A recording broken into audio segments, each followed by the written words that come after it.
Aloha, friends and neighbors. Welcome to show 1065. This is Roland Frost, Conan Astrologer. We're going to go through the first week in May.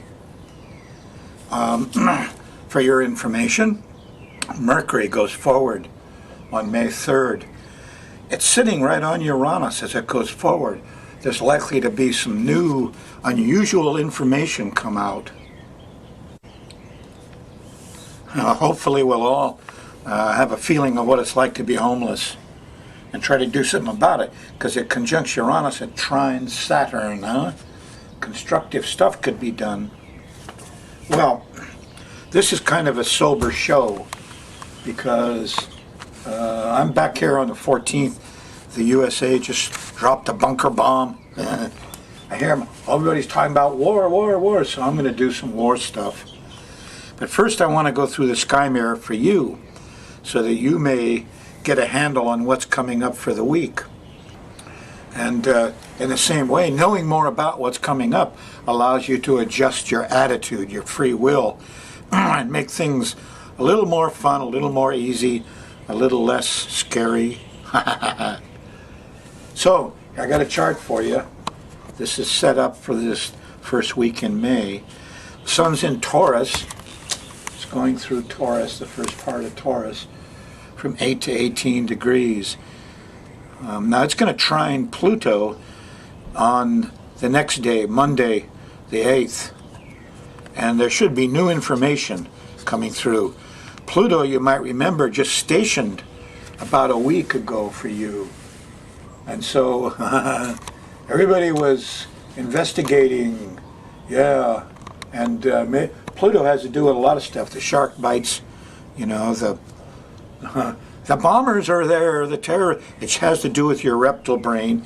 Everybody gets a little chance to go, eek, a bug, as the reptile brain kicks in with flight or fight in a little panic. PTSD is a virus, folks. It goes away after 3, 6, or 9 months. Tell your friends. Anyway, you had your Pluto was real strong for you about 10 days ago, and it's still a little bit strong. So look out, some stuff bites. Even though, by next Monday on the 8th, you'll be able to enjoy the attention of a little biter of some kind, maybe. I've been working on what it is that we breed into animals to keep them from biting. I mean, whenever we're breeding dogs, we're breeding horses, we're breeding cows, pigs, ravens. We breed out the biters, don't we? So the alala is a much more comfortable pet than the common raven on the mainland, which is a little rascal and a warrior and harasses hawks and eagles and pecks on your head, and they say don't keep one if you've got kids around.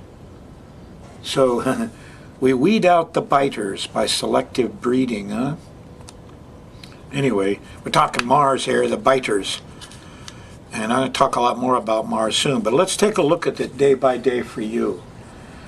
There was a new moon back here on Wednesday at 7 degrees of Taurus. Pretty good new moon. It doesn't make angles to a lot of things. It doesn't have a lot of drama in it. Kind of says give up on the Mars and the fighting. I wish it weren't so hot. As you get into Thursday night, the moon's in early Gemini, and here's a nice sextile to Venus. Oh boy, some goodies, some sweets. And here is Mars. You're in the Mars zone. The moon hits Mars late Thursday night. Venus is in sextile. Mars goes out all horny, and Venus, she's pretty much, accommodating. It's going to be romantic and sexy, folks, Thursday night. Probably on into Friday morning a bit. To get to noontime, the moon's still in Gemini here, but makes a square to Neptune. And that is not comfortable. That means there's confusion. There's delusion. Yeah. It happens in the middle of the day, but an hour, 2 or 3 after it happens, there's a trine to Jupiter, and you say, oh, now I see it clearly, now I understand. So you got to get by your confusion. through the first half of Friday to get to the aha period, which could be quite nice. You go into Saturday, the moon's still in Gemini. In the morning, makes a nice sextile to Uranus and Mercury. And there's some really inventive, new, revolutionary communications going on here. You could get high on Buddhism and astrology and find out that there's a lot more to the world than so-called science has taught us. Go to the Bosnia pyramids. Whoa, new stuff is going on there. Amazing stuff. So your amazement will be there through the morning, and then at the middle of the day, just after the amazement by 2-3 hours, eek! Here's an opposition to Saturn. Close it down. You don't have time, you don't have money. That's against the rules, can't do that. Bummer Saturday.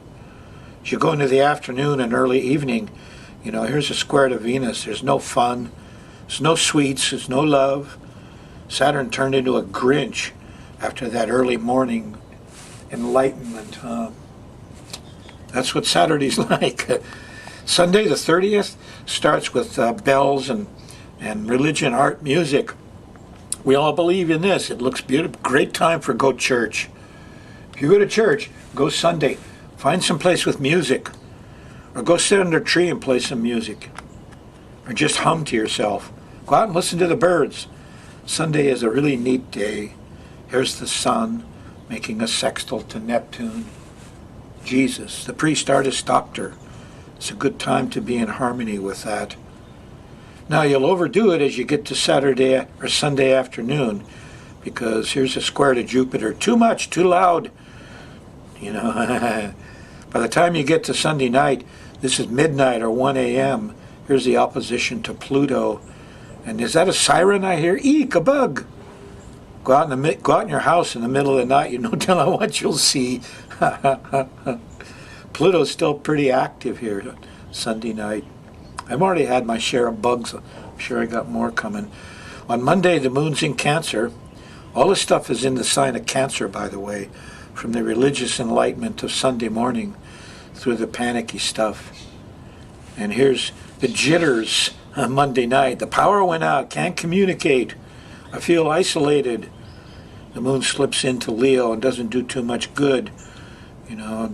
Till late Monday night, here's finally a trine to Venus. We can relax and get some sleep.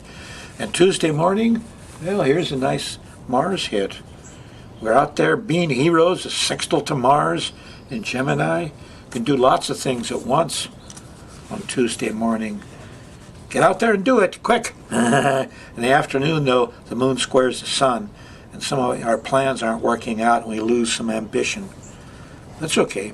New ideas come up Tuesday night after dinner with the sextile to Jupiter. Moon still in Leo. On Wednesday, the 3rd, the moon's still in Leo and makes wonderful trines to Uranus and Mercury and Saturn. Good plans, revolutionary, new ideas. This is Aquarian time, and they're solid and practical and making money. I saw Gore on a clip on YouTube, and he said, it doesn't matter what these politicians do. Solar is now cheaper than all the rest of the power. China's leading it. It's just going to go that way because of money. Aha. Common sense clicks in. It's not something we have to battle over. It'll just happen. Okay. Moon shifts into Virgo on Thursday, the 4th. And there's a lot more energy here in Virgo. There's a square to Mars Thursday night around dinner time. A little impatience and angriness.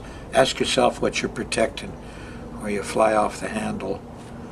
A lot of confusion here about midnight, 1 a.m. Thursday night. People drinking? What is that? Bad smells.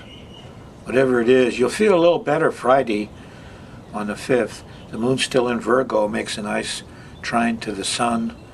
Makes in the morning early, get up and go for it. Follow your plans. Before lunch, there's a trine to Pluto. We got the power. It's all working great. Does feel that way, doesn't it? Right through till Saturday on the 6th of May, which starts slow. Here's a square to Saturn. Ugh. It's cold. I don't think I want to go out. If you get up your courage by Saturday afternoon, here's the opposition to Venus. The girls aren't there. There's no pleasure. There's no sweets. You should have stayed home like you thought this morning, Saturday the 6th. Sunday on the 7th, it's very different. You're in the Jupiter zone. The moon's going by Jupiter here just about lunchtime.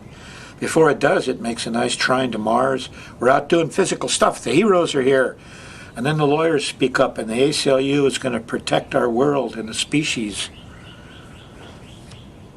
Or something. Feels pretty good in the middle of Sunday, but then, look at that. Here's a square to Pluto. There's sirens. Eek, a bug. Still got a little energy on that. The military, the bombs. Feel like alarm bells are going off 9, 10, 11 o'clock Sunday night the 7th. Feel a little isolated. Maybe the power's down or something on Monday the 8th. So don't figure your plans are just going to come through. Leave early that Monday.